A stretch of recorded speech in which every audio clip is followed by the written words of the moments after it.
Please do. T3 Media. All right, so welcome to the repeat and yet another Talking Through the Medias, where I'm reading the intro. So welcome to the world.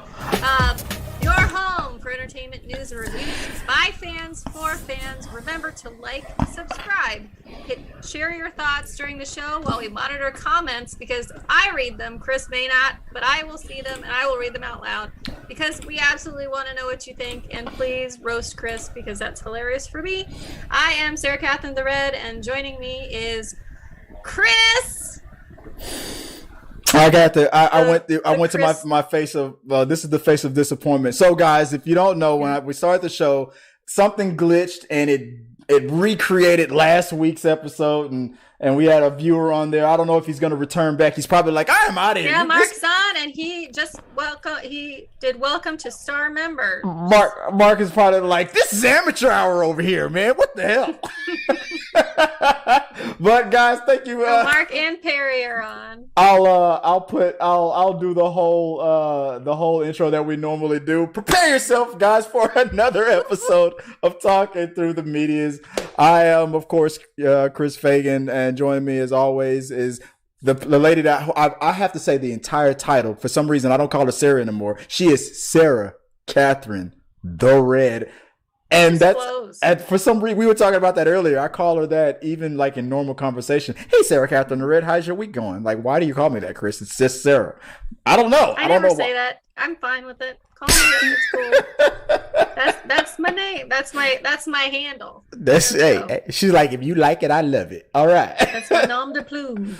But it's better than me being, Chris Fagan the bald, or something like that, I guess that's how it is.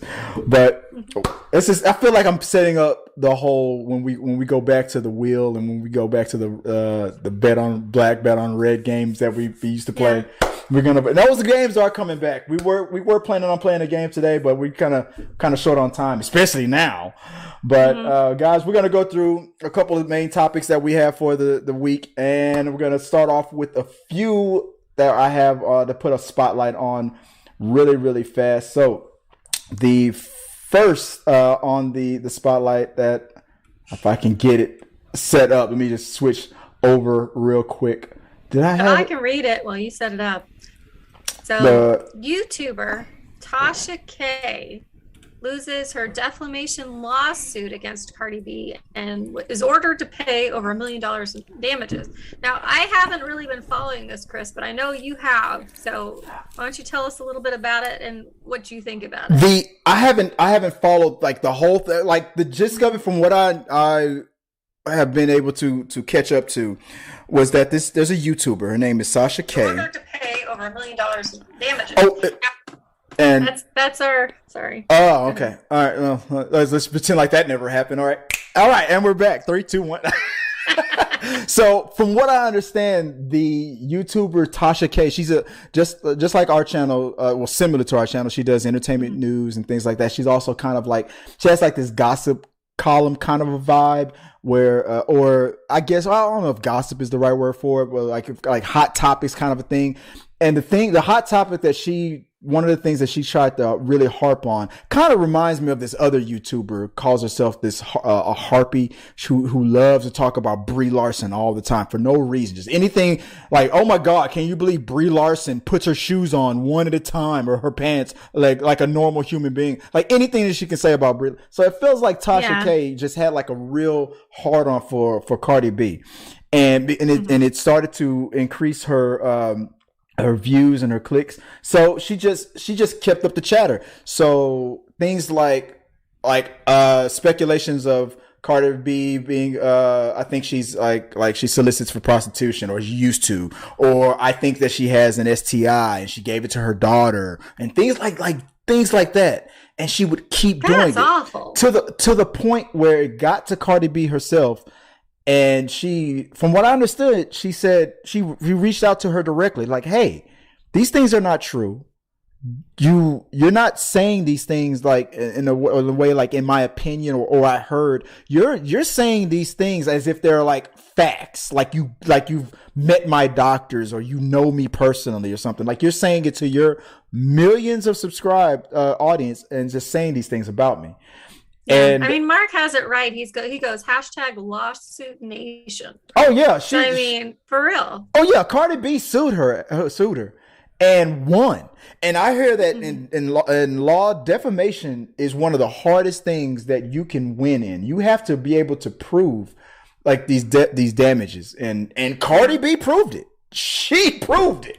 She sued for defamation. Let me go down this real quick. So you said you haven't heard much about it. I'm just now mostly catching up. So let me read this real quick. Cardi B awarded over $4 million in libel suit. This is coming from Variety against YouTuber Tasha K. Cardi B was awarded nearly $3 million in punitive damages and attorney fees on Tuesday in her libel lawsuit against celebrity gossip blogger Tasha K. The award comes on top of the $1.25 million that jurors awarded on Monday after finding that Tasha K, whose real name is Latasha Kebe, or I don't know if I'm saying that right, Latasha Kebe, liable on accounts of defamation, invasion of privacy, and infliction of emotional distress. At one point, it was said that Cardi did get emotional on stage. She even, and we know how Cardi can be a little raunchy too. She even got raw. She even cursed in court and had to apologize to the judge. I mean, she just is who she is. Like, that's just what it is. Like, defamation and libel are different. So libel is when somebody in the media, so somebody who's portraying as news media or something like that, comes out and either in print or publication makes statements that are not true, but they make them seem true. Like they present them as facts, and they don't, like, generally real news publications, like if the New Yorker accidentally prints something that is false, they would have to come out and retract the statement, and in the next issue to make sure that they do a retraction saying that, hey, this was false and that kind of thing. Otherwise that opens them up to that libel lawsuits. And so I guess that's the big thing. So defamation is like somebody spreading rumors about you, and in this case, since her whole YouTube channel, from what I gathered from Chris in this article, is that she's presenting facts, like she's basically being a news media outlet. She would be considered libel. So anything that she says that is truly false and she's presenting it as fact would be considered a libel case and not defamation. Right. And to continue on real quick, and guys, like I said, we are monitoring your comments, but let me continue real quick. Let's see, where did I leave off? Cardi B sued Kebe in 2019 over several videos uploaded on her YouTube channel that made harmful claims that let me do that real quick. Harmful claims about the rap artist. Tasha K claims Cardi B contracted herpes, was a prostitute, cheated on her husband, took hard drugs, would give birth to a child with intellectual disabilities, and came after her child disabilities, and had engaged in lewd acts with beer bottles, among other assertions. Cardi B's lawyers said Kebe was obsessed with slandering the Bodak Yellow rapper and continued posting slanderous content because it got more views than her other posts. Cardi B's lawyers added that the rapper was not a prostitute, had never had herpes, and had never used cocaine. The federal jury in Georgia awarded she's hyped enough. She doesn't need drugs. Oh, all right. Awarded $1 million on Monday to cover Cardi B's pain and suffering, reputation damage, as well as another $250 million for medical expenses. On Tuesday, the jury ordered Kebe to pay an additional $1 million in punitive damages, and her company, Kebe Studios LLC, to pay another $500,000. On top of that, Kebe is required to reimburse Cardi B for the personal cost of bringing the lawsuit, a total of $1.3 million. That brings the total verdict to nearly to $4.1 million, as confirmed by Cardi B's lawyer. nearly there was another YouTuber that was like, oh no, after this is all said and done, this is going to be about $5 million. He got close. It's 4.1 million dollars. What do you think? Like it's like what you were explaining as far as like as far as what's going on with libel and things like that. I'm sorry, I got the wrong one up. But as far as like libel and stuff like that, what do you think? Like what's going to happen or what should happen? Well, I think that I honestly, as crappy as this whole thing is, that one individual, that one YouTuber had decided to come after the celebrity, I think that this kind of sets a precedent that YouTube information, if you present yourself as a newsworthy source on YouTube, you are under those same standards that other news media outlets would have. So if you come after somebody and you spread lies, presenting them as truth, and don't retract anything, then and Cardi B gave her a chance to retract. Well, that's normally the case. They normally, if you reach out to a newspaper outlet saying, hey, this is false, this is false, and you're of a credible source to that, then they have to do an investigation, and then they either retract it or they leave it in if they believe it to be true. But you have to back up what you say. So I like it because, like Mark pointed out, one of our viewers, he's commenting below, it's people say whatever they want to say on YouTube, and this holds them to some credibility standards. So for example, those other YouTubers that are, presenting themselves as newsworthy sources and then just basically lying and attacking these celebrities for no reason, I'm glad this has now set a precedent. So I don't know if there's been any other cases like this before, but money talks, and this will make those YouTubers kind of think twice about what they're saying for clickbait. Exactly. No, I 100% agree. Let me, I was actually working on something, like fixing the screen while you were talking, but no, I 100% agree. And from what I read, from what I understand, Cardi B reached out to her and gave her a chance. And said, you need to pull these videos down. This stuff is not true. And I don't know what was going through Tasha K's mind, and was like, I'm not gonna pull these things down. But this should be a warning shot, especially because there's another. I forgot what her name is. I call her the harp. She calls herself the YouTube harpy or something like that. Was really big on that other channel, Geeks and Gamers, and she has a hard on for like Brie Larson. I'm not saying Brie Larson's gonna sue her for defamation or anything like that, because from what I understand, she just gives her opinion. She doesn't like Brie Larson based on just the things that the movies that she's done. She didn't like for whatever reason. Well, I've talked about it before on the channel. I'm not gonna gripe on it again. But look what happened with Tasha K and this situation with Cardi B. Cardi B. Mm-hmm. And I said it. This was years ago. I remember one of the most popular videos that I've done on this channel was with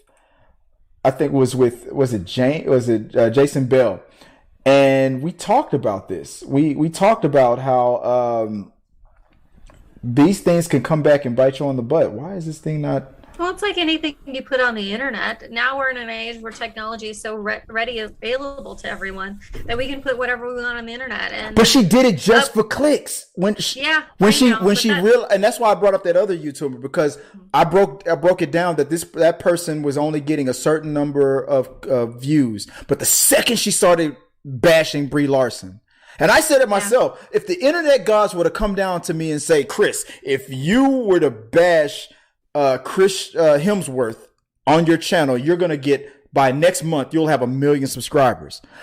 I would make Chris Hemsworth cry using my words if you could give me that guarantee.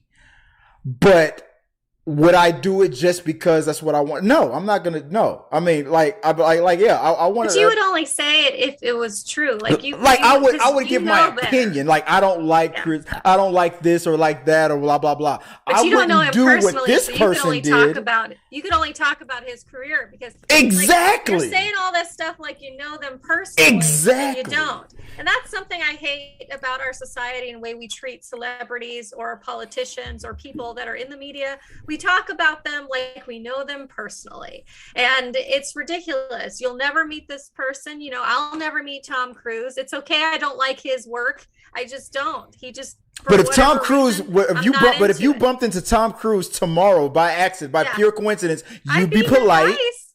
I'd say, hi, I've met Tom Cruise. Would I take a picture with him? Probably not. I just don't, I'm not into that kind of stuff. So I probably wouldn't, get him to sign my t-shirt or anything. And I'd be like, wow, we're the same height. And I'd move on. 2 months later, Sarah Katherine, oh my God, me and Tom, we're getting married. Like, yeah, wow, yeah, famous last words. We'll see.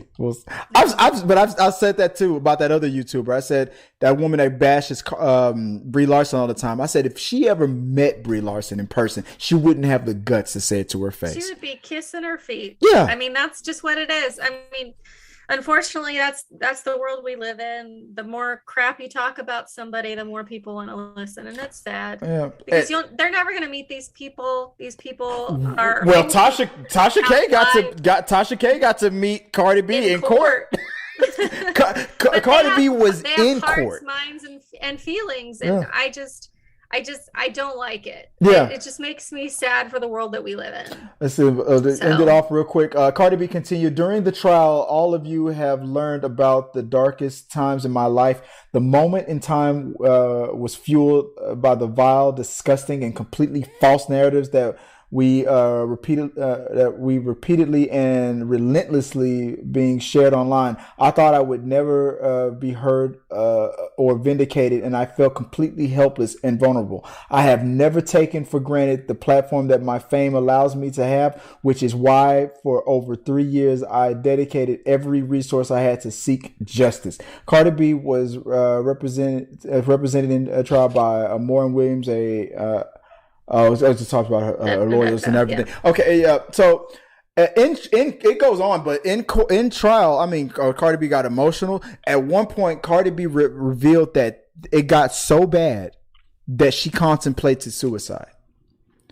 And whether that's if that's the case, then that's words hurt. Yeah, words hurt. If there was somebody, no matter how famous I was or what I was doing, if there was somebody that was loud enough and making enough stink, saying that I had herpes or my kid was going to be born with special needs, all of this stuff, and people were talking about it enough to where I heard it, that would hurt my feelings. Cardi B had to prove in court for the public to hear that she did not have these things were not true. Yeah. She did it. She had to. She brought her records and everything in. They were blatant lies, and she was just doing it to blow smoke and get views. And it's sad.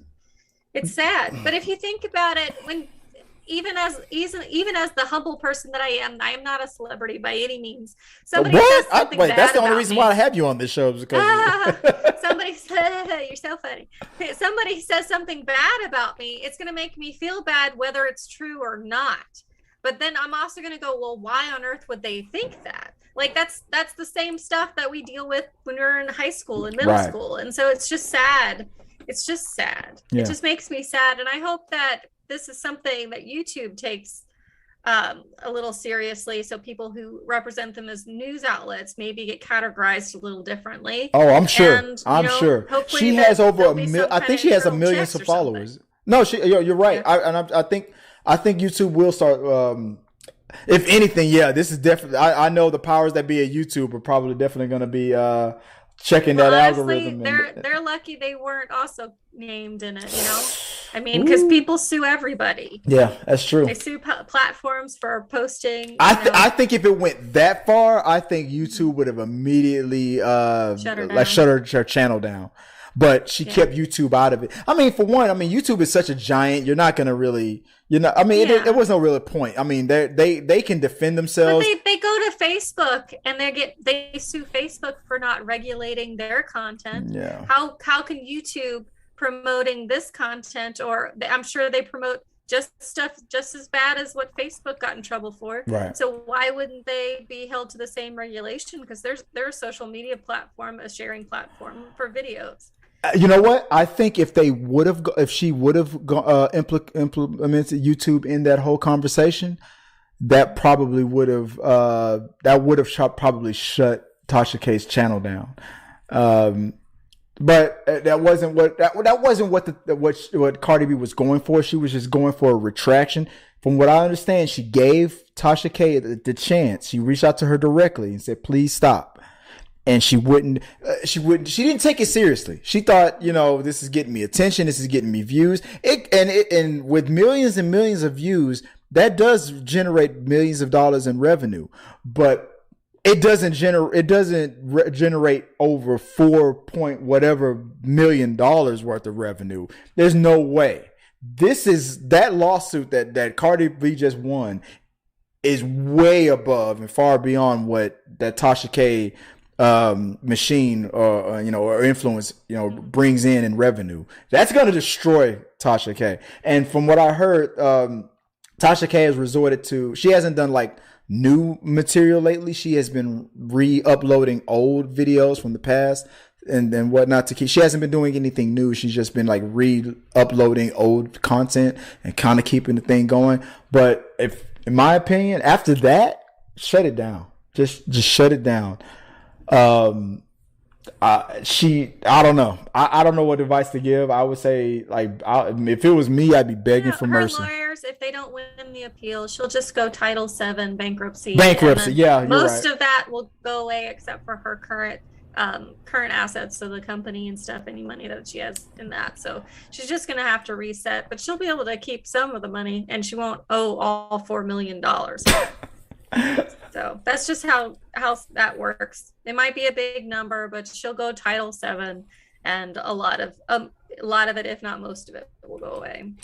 All right, guys, let us know what you guys think about that. Let's move on to the next, real quick. The next thing that I had on the spotlight. Let's see if I can pull it up real quick. It was Daredevil and She-Hulk. So that's a little Daredevil news that was coming up. Let me see if I can pull this up real quick. So, guys, there was something that happened on the John Campea show. I don't know if you guys know who John Campea is. He's a movie critic. He has his own channel on YouTube as well, like in a theme of YouTubers. He had a little moment on his channel where he was talking about as if he knew that was something that was going on with the Daredevil character in the Marvel Cinematic Universe. Now, I'm going to play the clip from his channel real quick, and this is just for news purposes. So John, I follow you. I support your channel. This is an unedited. Yeah, don't try to. Yeah. No, this is fair use. I'm going to call this under fair use. So just keep that in mind. But if he decides to sue me, then I'll apologize. But this is news that I'm going to report. So this is what happened on the John Campea show recently, and I'm going to get Sarah's thoughts on this. So Sarah, here we go. I haven't seen it. Ray and Rob, I'm happy about the Daredevil series coming back. Thank you, Spider-Man No Way Home. Yeah. I didn't. Well, I think it's because we see Charlie Cox in Spider-Man No Way Home. Yeah, but I don't think anybody. I don't think there's going to be a series. There's going to be a series as of right now. But we do know that he will continue playing Daredevil should Daredevil show up. I will say this. I know something about Daredevil. Actually, you know too.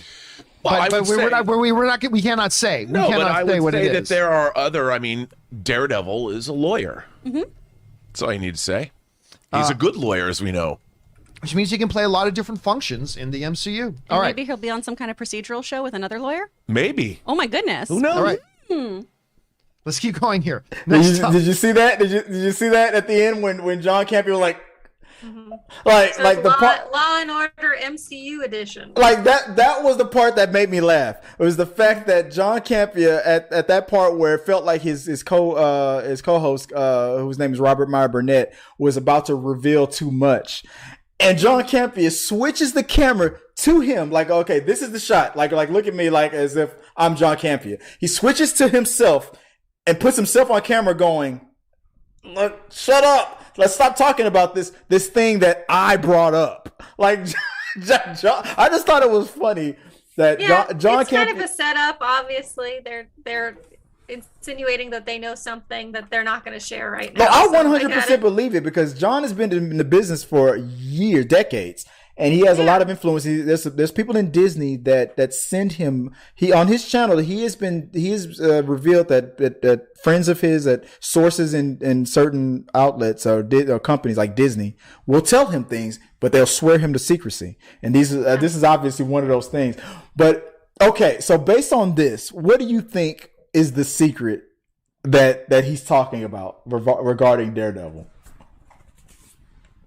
I don't know. So Daredevil is a lawyer. He's gonna be there for whoever needs whatever, and depending on what characters they are, a lot of these characters live in the same general areas. So you don't know do you know what's slated on the Disney Plus app, right? What's coming up? Yeah. She-Hulk. Yeah. She-Hulk is a lawyer. Yeah. So that to me that's what he to me was implying, that Charlie Cox is probably I got that going from the number 2 Daredevil and She-Hulk. Yeah. Video from you put it in the notes. I already read that out loud. Well, from the note, I was like, wait a second, did you not get the I read note? it out loud. No, I'm waiting for you to tell me something new. But you put it in the notes. I read it out loud. I was like, I already put that together, Chris, because you already told me. oh, my bad. I'm sorry. Okay, I'm stupid. Okay, but do you think that based on what he was gloating about, like, I know something about Daredevil, like, Well, I mean, that makes sense. If they're both lawyers, maybe they have a practice together. Ray and Rob. Oh, I got that thing going again. They can definitely bounce off each other, obviously. They know each other's secret. They don't have to hide it. And so they can, watch out for each other in that way. So, I mean, that would be cool to see Daredevil and She-Hulk, pair up. I think that would be. I think that would be cool. I think John Campea inadvertently by Robert Meyer Burnett, who by the way, I have the other guy that was on that was Robert Meyer Burnett. He was giving away too much. That was when he was saying he was going like let's stop talking about this. I've been on I've been featured on Robert Meyer Burnett's channel last year. Cool. And we were supposed to collab again, but he's gotten so busy lately. I don't know if he remembers or if I got to reach out to him again. But I'm hoping to be on his channel again. Robert Meyer Burnett is a great director. And one of my goals is to be on the John Campea show as well. But it's never gonna happen. No, never say never. Oh, I'm 100% guaranteeing never. I can say I'll give myself a 20%. I've been featured on the Robert Meyer Burnett channel before, but I'll give myself, as far as being live, I'll give myself a 25-30% chance of being featured on Robert's channel, and maybe we'll talk about Daredevil. But yeah, I think that they gave it away. I think they gave it away that the secret that John Campea, I can't prove this. No, don't try to sue me for libel or defamation or anything, because I don't know this for a fact. I'm saying based on what he put out on YouTube on public, I'm thinking that I'm guessing that what they were getting at was that it makes sense. She's a lawyer. He's a lawyer. That's not a difficult leap there. Yeah, I mean it's not a far leap to speculate on that. I think that that's exactly what they were talking about. What is going on with my camera here? Sorry about that. I'm trying to fix my. There's a problem going on with my camera right there. But man, that background is really messing up. There we go, I fixed it. But yeah, that's what I think is. I think that's what's going on. With everything that's been going on with Disney Plus and with these shows, what do you think? Do you think? Are you going to even watch Are you have any interest in the She-Hulk? Yeah, I'm gonna watch it. Of course, I'm gonna watch it. Any female superhero, I'm gonna watch it. Oh, because it's a lady. That's the only reason why. So hey, sexist. If women don't support women, who's gonna support women? Really? Okay. Support each other. Hey, I support. I'm a feminist too. I support women. Definitely. So you in a wig is not supporting women. I'm just kidding. Hey, it's not supporting. It's not. But yeah, But I think the Christina over there, Chris in a wig, Chrissy, aka Christina. my alias Chrissy, says that I 100% believe that that's the cat that they inadvertently let out the bag. I can't prove it. It's not a far leap. It's not a far leap. Lawyer. Okay, gotcha. Little lawyer on lawyer action.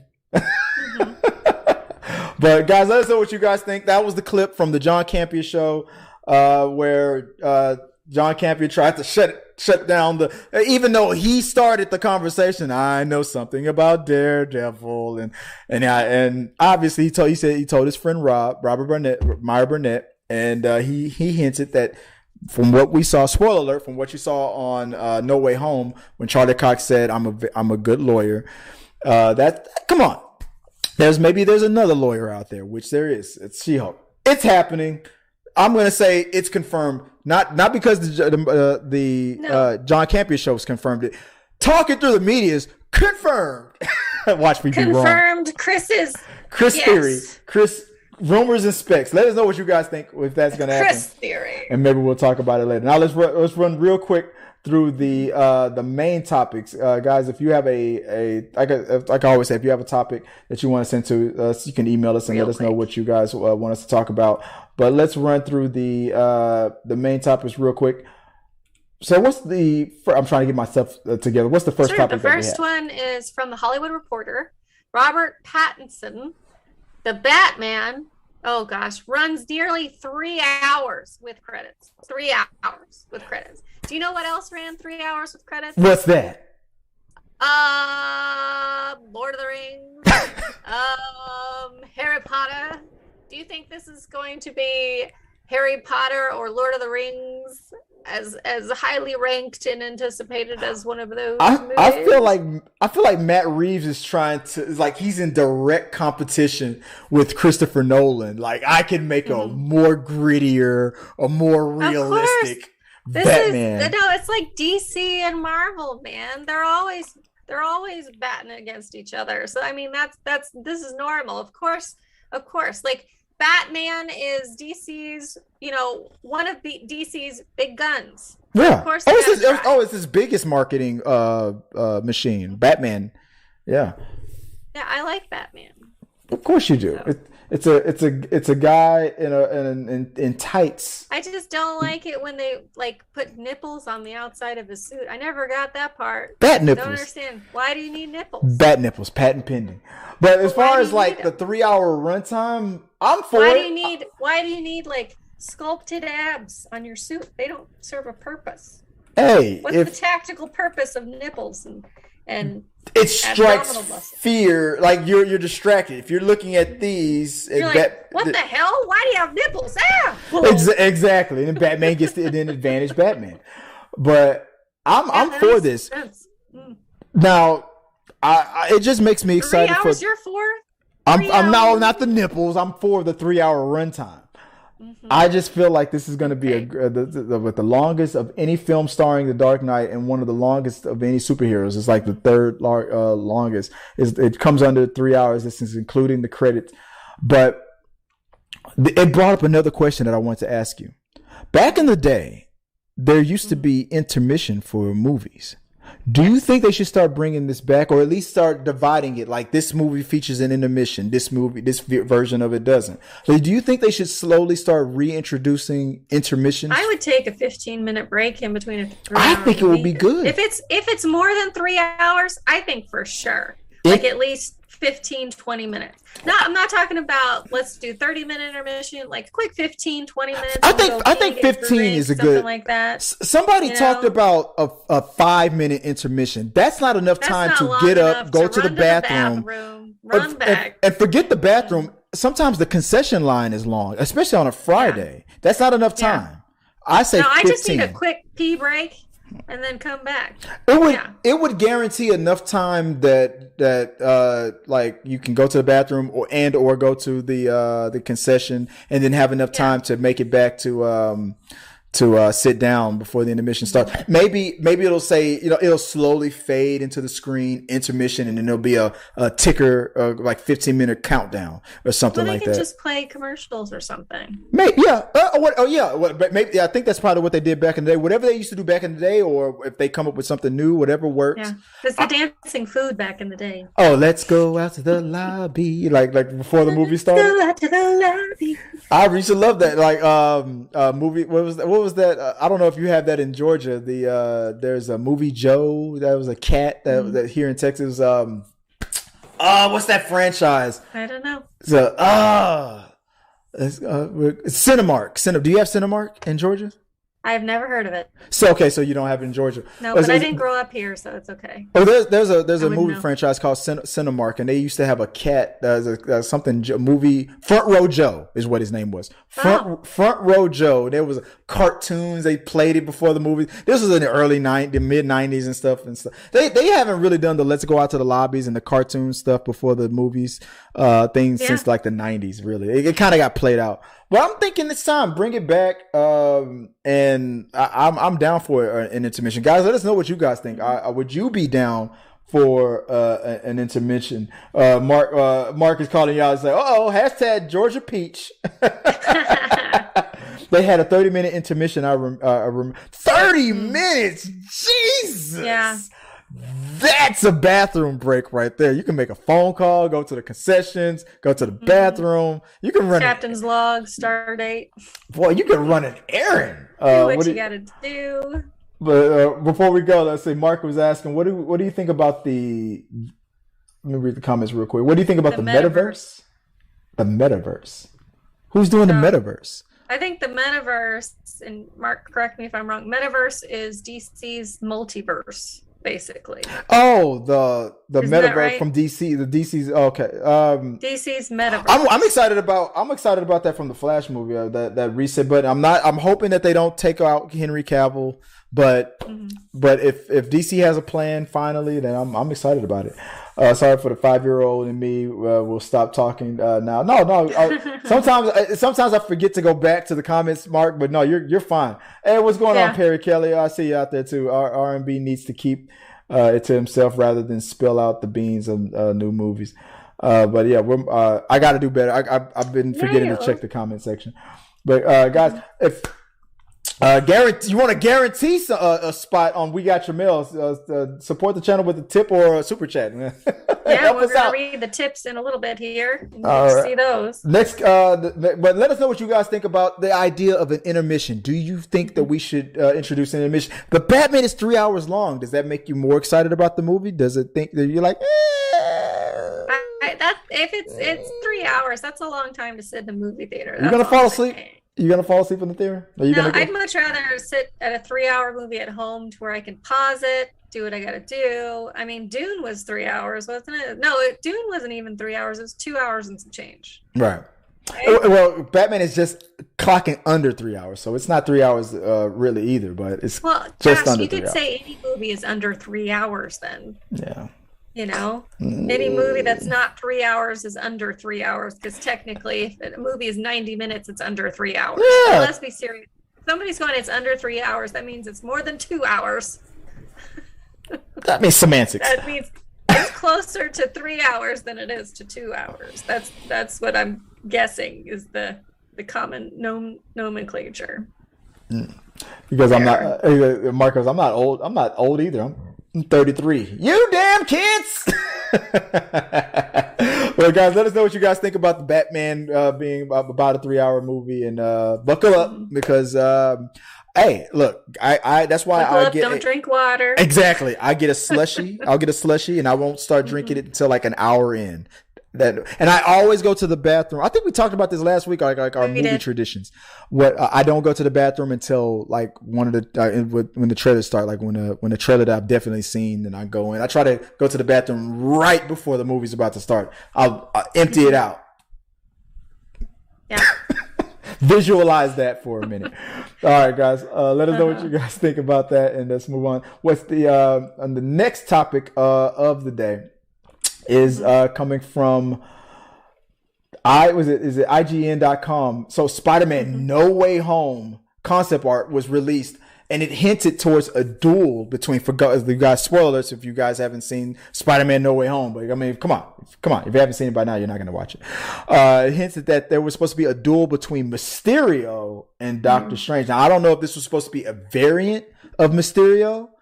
If this was, but either way, whether it was the Mysterio from that universe, from the MCU universe, or for the Sony MCU universe, that Jake Gyllenhaal, or another variant of Jake Gyllenhaal, I don't care if it was a variant or not. If it's Mysterio, it implies that he's using technology to create illusions. What the hell is that going to do against the Sorcerer Supreme? That would have been the shortest ass fight in the world. What was he gonna do? Like throw some sparkles in his face? Doctor Strange could have shut that down. I'm sure he might get him with his pretty eyes. I don't know. Oh god, somebody has a crush on Jake Gyllenhaal. Here we go. But no, okay. there is no way. It would have been fun to see, but come on, fight. You really think that Jake Gyllenhaal's Mysterio would have had a chance against Doctor Strange? It'd be a short fight. Like, bzz, get this gnat just buzzing around. Push, Yeah, exactly. Like with the drones, the question with the drones have come out. Would this have been a variant of Mysterio who actually did have magic? Who knows? It could have been. No, that's too much. That would have been too much to squeeze in, but it would have been cool to see them try to squeeze that into a quick little fight between. And I see this concept art around the Statue of Liberty where Doctor Strange and Mysterio are flying around, and I see like you had Mysterio flying around, but if it would have been the Jake Gyllenhaal, the same Mysterio that we saw, then that would have been an illusion right there. That Jake Gyllenhaal would have probably been on the ground somewhere and just pretending.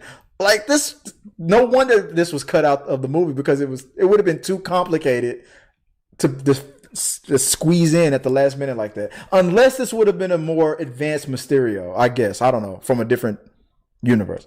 But yeah, what do you think? Good idea to put him in, or good idea to keep him out?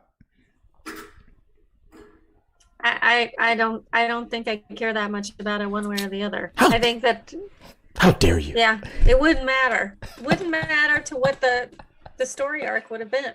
Well, I mean, at the end of Spider-Man Far From Home, people said that there was a scene where it showed that that Mysterio might have been alive. Like there was a guy like that Jake Gyllenhaal. Oh, they don't kill anybody just in case they want to use them later. Oh well, yeah. Even if we kill you, you're still on the contract.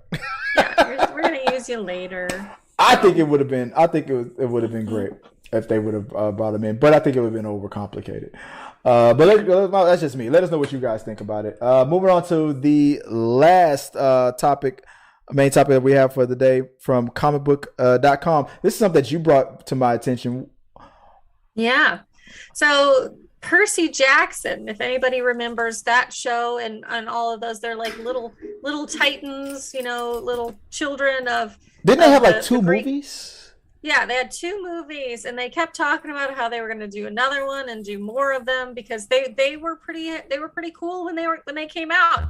And so what this article says, and this is from comicbook.com, which is a reliable news source, it says that the actress Alexandra Daddario, who portrayed Annabeth Chase in both films, she was in both movies, is excited to see the film's cast. Percy Jackson come to Disney Plus and do a series, and the original cast is Quotey Fingers may do a cameo in that new series. So it'll be interesting how they present the series and how that's going to go. But it's a good storyline, so I was kind of sad that it didn't do more with it. So I'm kind of happy it's coming in. From comicbook.com, let's see. It was reported Percy Jackson star addresses if she will return to Disney Plus series. I remember that there were two of them. I don't know how I saw one of them, or maybe I saw both of them. I don't know how popular they got. 2010 and 2013. To me, they were just okay, but they didn't really grabbed my attention. That was just me though. But after years of anticipation, you weren't a teenager. I was teenager-ish. I was what, 30? After years of anticipation from fans, the world of Percy Jackson is headed to live action once again with a live action series. Now, the question that I had was would this be a continuation with the same actors, or would this be a reboot? No. So obviously the actors cannot play teenagers that played in the 2010 and 2013 show. I mean, Tobey Maguire played a teenager in the Spider-Man. So he was 58. So we don't do that anymore, Chris. So it's going to be some kind of reboots, or it's going to be something. So we will see whether or not the original cast of Percy Jackson comes in. I mean, it could be all the new demigods and all that stuff going to that same camp, and the original cast maybe are counselors or teachers or whatever at that secret, demigod school. We don't know what it's going to be, but ultimately the setup is there for them to do what they do. And it says from comicbook.com, says this comes after 2 years of previous films attempts to adapt the franchise to 2010 Percy Jackson and the Lightning Thief and 2013's Percy Jackson Sea of Monsters. While those installments were met with a bit of mixed responses, their cast members were largely embraced by fans, including Alexandra Daddario, who portrayed Annabeth Chase in both films. There's been a lot of curiosity about whether or not some of the film's cast could cameo as other characters on the Disney Plus series. But in a recent interview with Rap Women's Unwrapped podcast via Yahoo, Daddario shot down the possibility. No, Daddario said with a laugh. No, I love Percy Jackson. I loved it when I stepped into Percy Jackson and got to that job. I had no idea of what it was. I was like a bit part actor in New York City. I was a kid. I was working at a bar. I didn't have any idea of Hollywood or all this stuff. And so when I got the job, I didn't really know what I was stepping into. I knew it was a really big movie, and it was the most amazing experience in 22 and 23-year-old could have. Chris Columbus, who directed it and is producing partner, were so supportive. I was eternally grateful to them, and I learned so much, and I've gone on to have a career in business that I've wanted to have, and that's amazing. Daddario continued. I am so excited for the kids that are going to be cast in that, and how they'll inspire a new generation of young women. So that, she pretty much shut that down. Not even a chance for a cameo. How many people that have said something about a Disney series about no way, not in it, not going to be in it, and then they end up being in it. So I don't know. It'll be what it'll be. We will see. Yeah. I think I'm just more excited about the whole story coming back to life and seeing what they're going to do with it, especially in a series. So I'm excited. I was a fan. I was indifferent. It was, I'm a part of the MTV generation. I feel no highs or lows. So, yeah. I have no feelings. We got it. It was all right. Yeah. All right. Let us know what you guys think. Are you excited about that? I even put that on the, in the community tab. So if you are interested in Percy Jackson, let me know. Look, I just said yes. So 100% of your viewers said yes. And we always tipping the scales. All right, let's go into the last portion of the show, which is we've got your mail. Guys, like I said, if you guys ever have a question, a comment, or concern that you want to send into the show, you can use the tip link and streamlabs.com/T3media/tips. Send us a question, or you can use the super chats. We really appreciate it. Mark just did a $5 tip and asked us a question. What was that? What we got? So we'll make that the first one. Appreciate it, Mark. Let me set up the "We Got Your Mail" portion real quick. Let me see if I can get that up. Just had it up there for a second. There we go. Percy Jackson. We just talked about that. We got your mail. All right. What is the first question that we have for We Got Your Mail? Sure. This question is for both of us. Very simple. Marvel or DC? Now, this is an easy one for me. Marvel. Marvel. So I mean, come on. I should have had the soundboard Easy. set up for that one. That was easy. That's enough. an easy one for me. Hey, Marvel.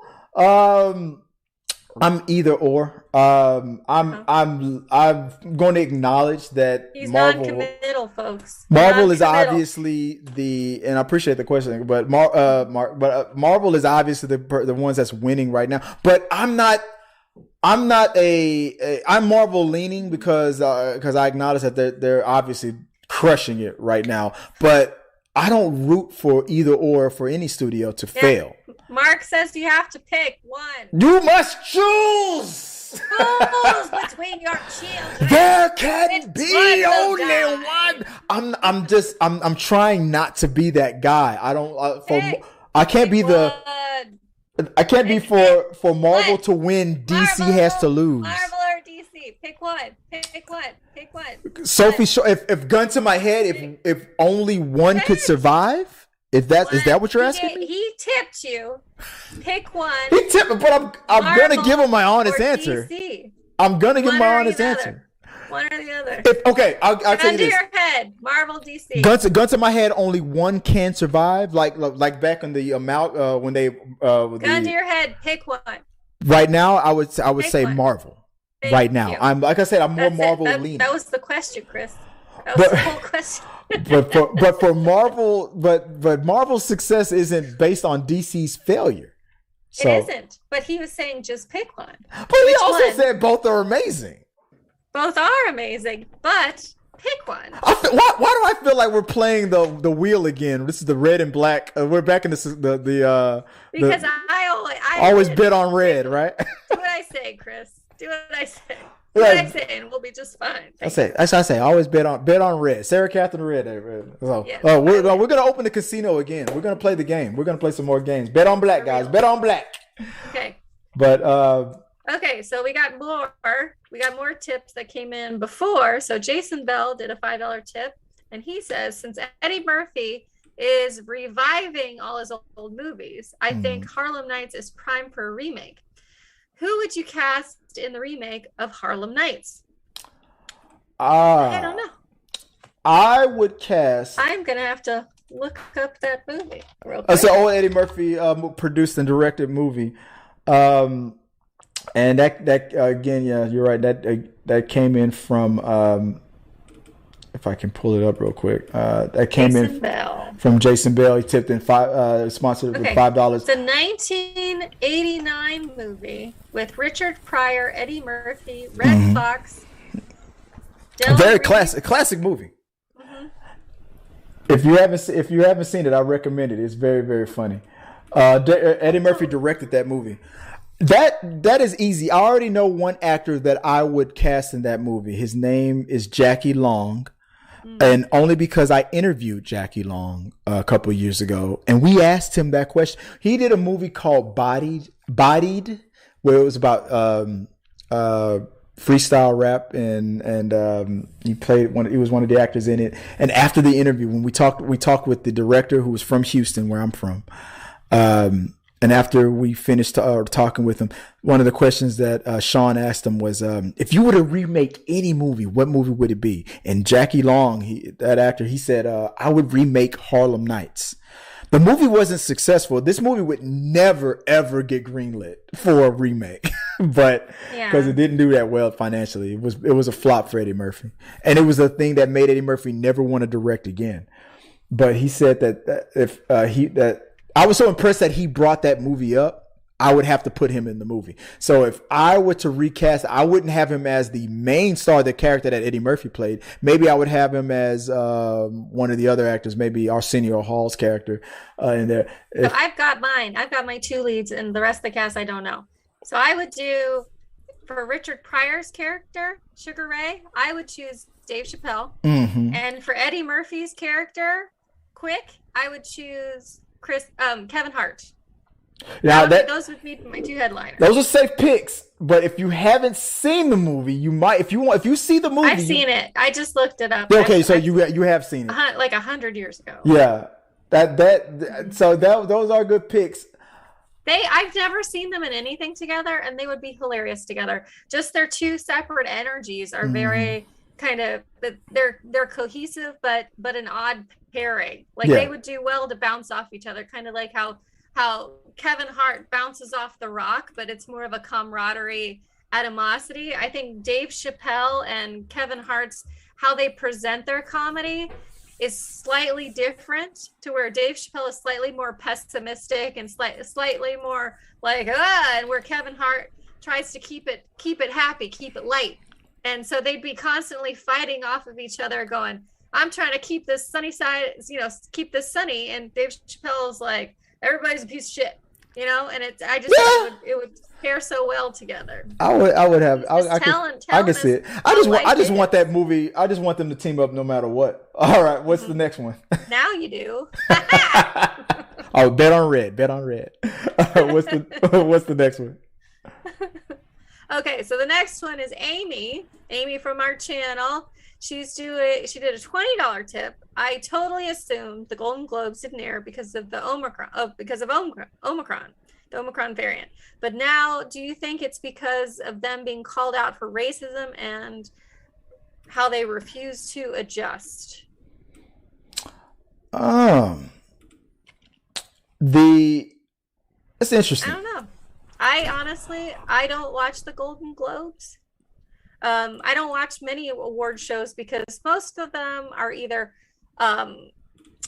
they're judged by a small group of industry insider picks, and they sit on a committee, and then they decide who should get the award that time, or the Academy votes on themselves, and it's basically a popularity contest. So it's not necessarily whose movie was actually really great. Not to say that a lot of them aren't great, but it's just kind of, it's like the homecoming court, of your high school. It's a bit of an insider's voting, and who's the it person amongst the people that work in that industry, and it's not necessarily for the public. I feel like those things aren't necessarily for me to enjoy and watch, because I don't really care who's wearing what, and I don't care who the other actors think did a good job, because I just like good movies. And a lot of times the really great movies don't even show up on there because they don't have big names, or they didn't pay somebody in order to win an award. I think I agree with Mark. It's all biased. Yeah. But I think that they were called out, but recently they were called out for not having people of color on their voting boards and things like that. And they Mark hit us up again. And I know I saw that one. We'll make that one the next question. But yeah, they were called out for not having people of color on their board, and they decided not to go. They say it was because of the what's going on with the pandemic, but it was very convenient that they to have Snoop Dogg. I don't know why they thought that putting Snoop Dogg to read the nominees and stuff was a good idea. Because hey, we got accused of racism, so maybe we should hire Snoop Dogg and have him read out the nominees. Yeah, brilliant. That's a great idea. He's great friends with Martha Stewart. I don't feel like that's like what it's. I don't understand. I think he's an easy get. He show up for a paycheck. I mean, it was funny the way he read out the nominees too, like Andrew Garfield's movie, Tick, Tick, Boom. That's Snoop Dogg. It was good. Okay, I'll give him that. It was entertaining. Snoop Dogg. That's classic Snoop Dogg. But yeah, they got caught off. I think it was a little of both. I think maybe it was because of what they were being accused of, and then they could lean on the fact that it was the whole pandemic thing. It was very coincidental that they can get away with that. But you said another one came in from Mark. What we got? Yeah. So Mark, again, $5 tip again to you both, and Chris. Let me prepare you mentally. Are you ready? You have to pick one, okay? Out of these two choices, you must choose one, okay? Okay? You ready? Yeah, I'm ready. You ready? Okay. Iron Man or Spider-Man? As far as Pick what? Pick Like, one. which one is my ultimate favorite? Just pick one, and you can have your internal rationale. Based on what? Pick one versus what? To Just who pick do I one. kill Which or who do I one? love? What do I? Which one do you like better, Chris? Spider-Man. Spider-Man is my ultimate. Okay. That's my favorite superhero. What about you? So I like I already Iron know Man, your definitely. answer.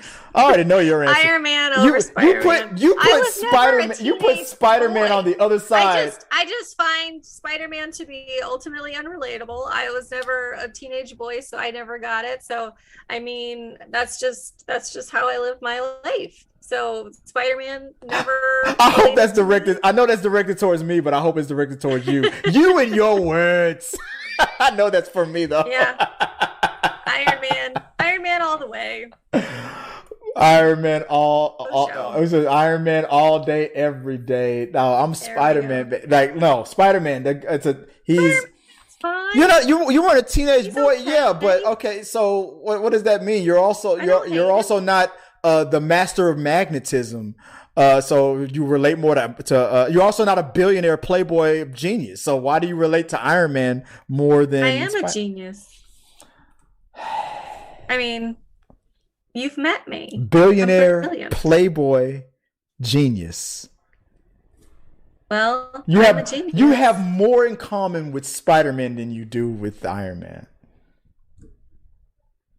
No. Mm-mm. Friendly No. neighborhood. No. You're like, no, I'm floating above all these normal people. I'm not really friendly. I don't live in your neighborhood. Wow. I don't like bugs. Wow. Tony Stark is the shit. Yeah. I accidentally. Damn it! I hit the wrong button. You can retype that again. I shouldn't have. Go to channel pin report. No, hi. I accidentally. Tony. Oh, here it is. Tony Stark is the shit. Weapons manufactured to like a fully body Alexa on steroid. A fully body Alexa on steroids and crack. Yeah. My bad. I was trying to hit the show button, but I accidentally hit the hide button. My bad, Mark. And the last, do we have one more question for a comment? We do. Rashad Walker. Wakanda Forever will be a shell of what the first film was because you're taking the main character away. That's like Gotham film without Bruce Wayne. Okay. But didn't they do like a whole series of Gotham without Batman? No, Bruce Wayne was there.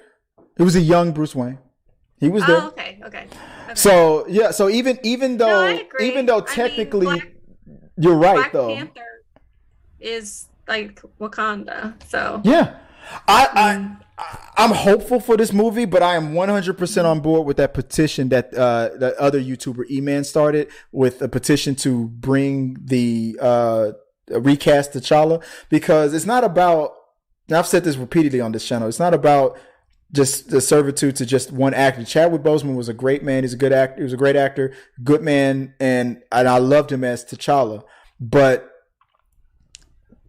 putting it all on his shoulder, even he would not have wanted the whole character to just go away because of his death. Paul Walker would not have wanted the Fast and Furious franchise to stop because of his death. That's not, I mean, good people like that don't think like that. Like they think about legacy. They want to see things to continue even when they're gone.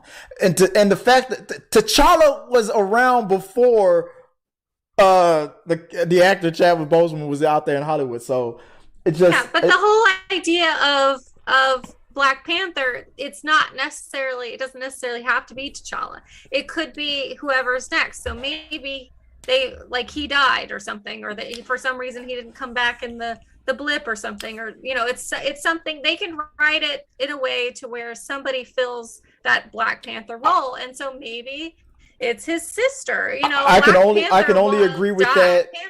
I can only agree with that once. I can only agree with that one time. Like if the movie is set based on during the time when the blip happened, I'm fine with that. But Hollywood, Marvel, DC, we have recast before. It's not new, and I don't know why. I trust Kevin Feige. I know he knows what he's doing. I just don't agree with that decision.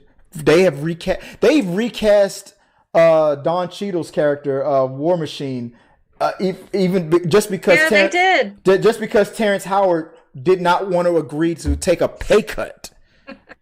That's true. I know that the character didn't die or something like that, but they were in the middle. It was only one appearance. But he's also a supporting character. Yeah. He's a supporting character, and he's not a superhero. But, it would be like replacing Chris Hemsworth. Replace him. If he's not available, if he can't continue, then. But half of the reason why we like these characters, it's like replacing Robert Downey Jr. What was Chris Hemsworth's major role or biggest role that he had before that people remember him in before Thor? Oh gosh, I don't know that answer. Star Trek. He played Captain Kirk's father in that first 15 minutes of that J.J. Abrams Star Trek movie. That's what before Thor. That was his first major role that he played, and he died in like the first 5 minutes of that movie.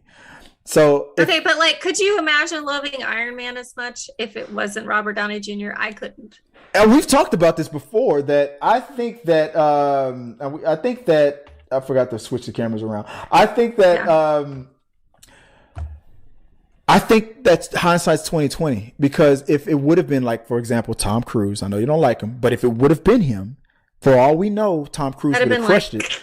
Because that was during a time when hiring Robert Downey Jr. was risky. He was all through those scandals and all that stuff. So if they went with another actor, let's say it wasn't Tom Cruise, let's say it was somebody else, and that other actor crushed it, we would have been saying, man, that guy crushed it. Can you believe that they were thinking about putting Robert Downey Jr. as that? He might have been okay, but we would have been praising the other guy, because I know you say that all the time, but we are where we are in life. Only because we know they're gonna have to do something where they're, because T'Challa ultimately didn't die in the story, and he's ultimately Black Panther, so they're gonna have to do something, and it would make more sense. And that's my point. That's why recasting makes sense, because T'Challa didn't die. But that's why recasting makes sense for me. Yeah, it does make sense, and it makes sense for the next Wakanda movie to happen during the blip until they figure out what's going on. But they might recast it. But if they did, I think we would have heard something by now. There would have been rumors about who is coming in, instead of it seeming like his sister's going to take up the sword. I'm not really okay with the whole sister taking up the mantle thing, because she's awesome. She's great, but to become a Black Panther, you have to win win it by trial. You have to strip away any powers. Think she could win? You don't think their head of security could do it? I bet she could. She's not the head of security. I mean, you talking about her sister? Not the sister. The head of security. Yeah, anybody else but the sister. She's not even interested in being a physical fighting. Well, somebody's got to do it. M'Baku. So we'll see how this goes. M'Baku. Give it to M'Baku. We got another one from Mark. Both of you. Okay. Favorite superhero. Again, you can only pick. Well, I guess we was gonna say pick one out of both Marvel and DC universe. You can only pick one. Favorite superhero. Who is your favorite superhero? Like a superhero, not just a character within the universes, right? You can only has to be a superhero. Again, you can only pick one out of both Marvel and DC universe. Favorite superhero. You can only pick one. Who is your favorite superhero? What's your favorite superhero, Sarah? See, I feel like if I don't think about it a minute, I'm gonna forget somebody that I love, and that's just what life is. Favorite superhero, and not just characters. No single favorite person. I meant sorry. Okay. So my single favorite person or character within the whole.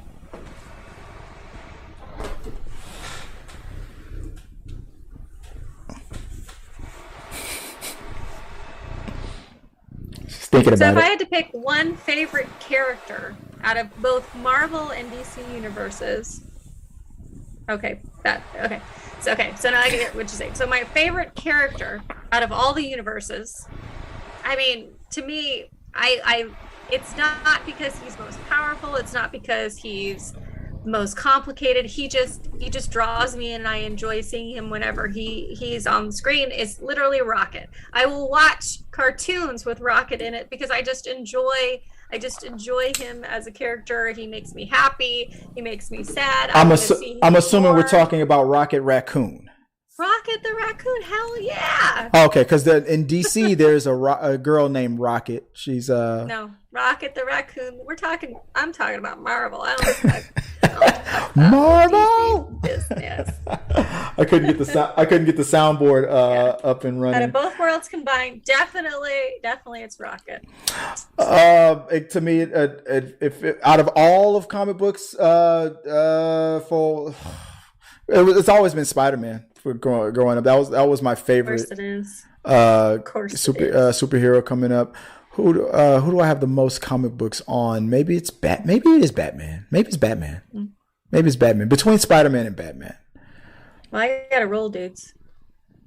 Who's your favorite female comic book character?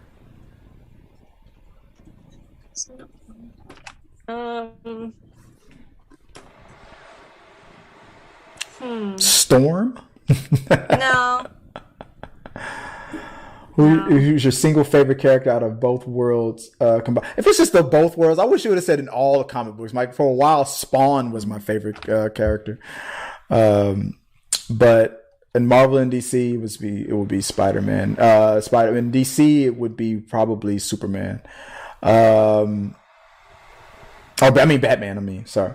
So my favorite female character, and she's not a superhero. I guess she was good and she was bad. So Mystique has always been one of my favorite female characters because she was so tortured and led into this position, and then you could see her character arc to where she feels very used, and she basically kind of is, and she falls into things, and then she becomes good and she becomes evil, and all that stuff. So I just find her to be fascinating, and honestly, who wouldn't like that superpower? Last question: who's your favorite villain?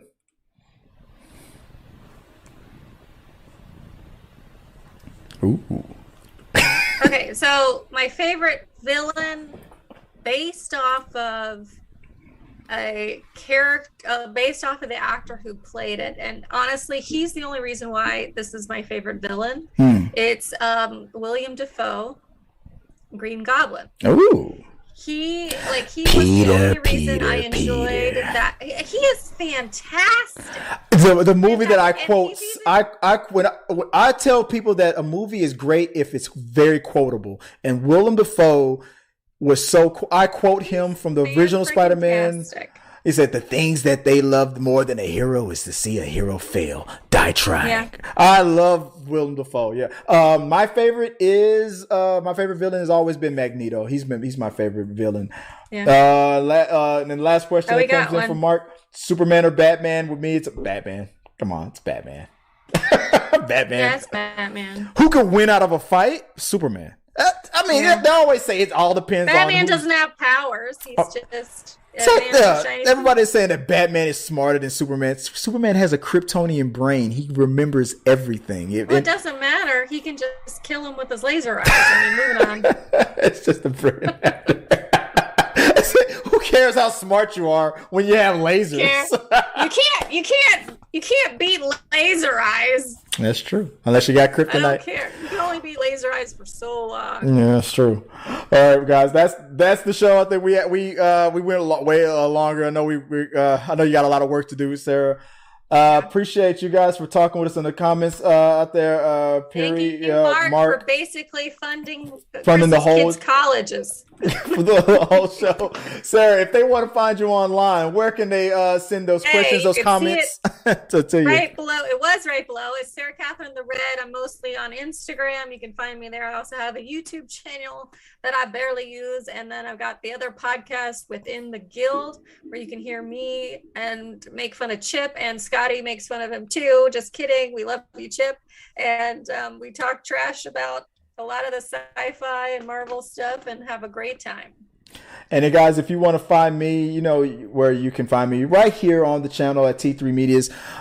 You can hit me up also at Chris W. Fagan. That's my direct one. I don't use that one as much, but either or, Chris W. Fagan or T3 Medias. It's, if you like it, I love it. If you guys want to reach out to me, send those questions, those comments, concerns. I appreciate you guys for chatting with us. This show has been brought to you in front of a live studio audience from our man Mark, who had come in the clutch with the great questions. Mark and Perry, thank you for watching. Perry, always a pleasure. Perry out there, I appreciate you with your comments as well. Perry, Kelly, is it Pierre? Pierre Kelly, if I'm saying that right. Is it Perry? Is it Pierre? Yeah. Let us know if it's Perry or it's Pierre. And I'll apologize if I got it wrong. And Mark, No, I think out you're there, right. I think it is. I appreciate you guys for chatting with us as we talked about the topics. Check us out on also on all the social medias and follow us there as well. And until next time, guys, peace. Thank you. Thank you. Our supporters help make all this content possible, so make sure you check You out did our it Patreon again. page so you can help us bring you the content you want.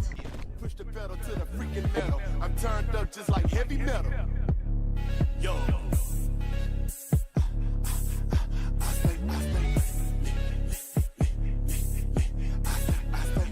Turned up on another level.